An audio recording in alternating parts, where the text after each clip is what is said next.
പുതിയൊരു വീഡിയോയിലേക്ക് എല്ലാവർക്കും സ്വാഗതം. സ്പാർക്ക് എന്ന തെലുങ്കു മൂവിയുടെ ഒരു ഷോർട്ട് റിവ്യൂ ആണ് ഈ വീഡിയോയിൽ ചെയ്യുന്നത്. അപ്പോൾ വീഡിയോയിലേക്ക് കടക്കാം. 2023 റിലീസായ റൊമാൻസ് ത്രില്ലർ ഡ്രാമ ഗണത്തിൽപ്പെടുന്ന തെലുങ്കു മൂവിയാണ് സ്പാർക്ക്. വിക്രാന്ത് സംവിധാനം ചെയ്തിരിക്കുന്ന ചിത്രത്തിൽ മെഹ്റിൻ പിർസാദ, വിക്രാന്ത്, വെണ്ണില കിഷോർ എന്നിങ്ങനെ നിരവധി പേർ അഭിനയിച്ചിരിക്കുന്നു. സിനിമയെക്കുറിച്ച് പറയുകയാണെങ്കിൽ, നഗരത്തിൽ പലയിടങ്ങളിലായി പെൺകുട്ടികൾ സൂയിസൈഡ് ചെയ്ത് മരണപ്പെടുകയും മരിക്കുന്നതിന് തൊട്ടു മുമ്പായി കൂടെയുള്ള പലരെയും കൊലപ്പെടുത്തുകയുമാണ്.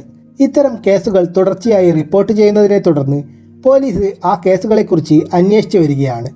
അതേസമയം പ്രണയവും സാധാരണ ജീവിതവുമൊക്കെയായി മുന്നോട്ട് പോയിക്കൊണ്ടിരിക്കുന്ന നായകൻ ഏതുവിധത്തിലാണ് ഈ കേസുമായൊക്കെ ബന്ധപ്പെട്ട് കിടക്കുന്നത് എന്നുള്ളതും തുടർന്ന് പിന്നീടുണ്ടാകുന്ന സംഭവ വികാസങ്ങളുമൊക്കെയാണ് ഈ ചിത്രത്തിൻ്റെ ഇതിവൃത്തം.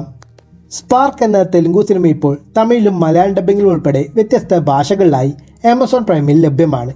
മലയാളം ഡബ്ബിംഗ് ഒക്കെ അത്ര രസകരമായൊന്നും തോന്നിയില്ലെങ്കിലും ലിപ്സിംഗോടെ വലിയ കുഴപ്പമില്ലാത്ത രീതിയിൽ തന്നെ ചെയ്യാൻ ശ്രമിച്ചിട്ടുണ്ട്. സിനിമയിൽ അഭിനയിച്ചവരെല്ലാം തന്നെ അവരുടേതായ കഥാപാത്രങ്ങളെ അത്യാവശ്യം നന്നായി തന്നെ കൈകാര്യം ചെയ്തിരിക്കുന്നു. സിനിമയുടെ മേക്കിങ്ങും ടെക്നിക്കൽ വശങ്ങളുമൊന്നും അത്ര ഇംപ്രസീവായൊന്നും തോന്നിയില്ല. ജസ്റ്റ് ഒരു ഓക്കെ ഫീലാണ് സമ്മാനിച്ചത്. ഹിഷാം ഒരുക്കിയിരിക്കുന്ന പാട്ടുകളും ബാക്ക്ഗ്രൗണ്ട് മ്യൂസിക്കുമൊക്കെ ഡീസൻ്റായി തന്നെ അനുഭവപ്പെട്ടു. കഥാപരമായിട്ടൊക്കെ നോക്കുകയാണെങ്കിൽ കണ്ടുപരിചിതമായ ഒരു സ്റ്റോറി ലൈനോടെയൊക്കെ തന്നെയാണ് ഈ ചിത്രവും കഥ പറഞ്ഞു പോകുന്നത്. എങ്കിൽ പോലും ആ ഒരു സ്റ്റോറിയിൽ കുറച്ച് വ്യത്യസ്തതയൊക്കെ കൊണ്ടുവരാനായി ശ്രമിച്ചിട്ടുണ്ട്. എന്നാൽ ആ ഒരു പ്ലോട്ടിനെ തിരക്കഥയിലൂടെയും മേക്കിങ്ങിലൂടെയും ഒക്കെ അവതരിപ്പിച്ചിരിക്കുന്നത് ഒട്ടും ഇൻട്രസ്റ്റിംഗ് ആയോ എൻഗേജിംഗ് ആയോ ഒന്നും അനുഭവപ്പെട്ടില്ല.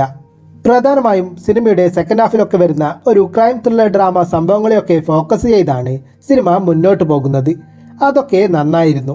എന്നാൽ ആ ഒരു പ്ലോട്ടിലേക്ക് എത്തുന്നത് വരെ റൊമാൻസും അനാവശ്യമായ സോങ്ങുകളുമൊക്കെയായി സിനിമയെ വല്ലാതെ വലിച്ചു നീട്ടി കൊണ്ടുപോവുകയാണ്. സിനിമയുടെ ഫസ്റ്റ് ഹാഫിലൊന്നും എടുത്തു പറയത്തക്കതായി പ്രത്യേകിച്ച് ഒന്നും തന്നെ ഇല്ല.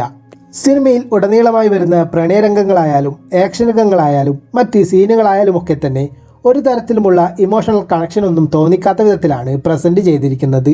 2 മണിക്കൂർ 41 മിനിറ്റാണ് സിനിമയുടെ ദൈർഘ്യം വരുന്നത്. അതുകൊണ്ട് തന്നെ അത്യാവശ്യം നല്ല ലാഗും സ്ലോനെസ്സും ഒക്കെ അനുഭവപ്പെട്ടു.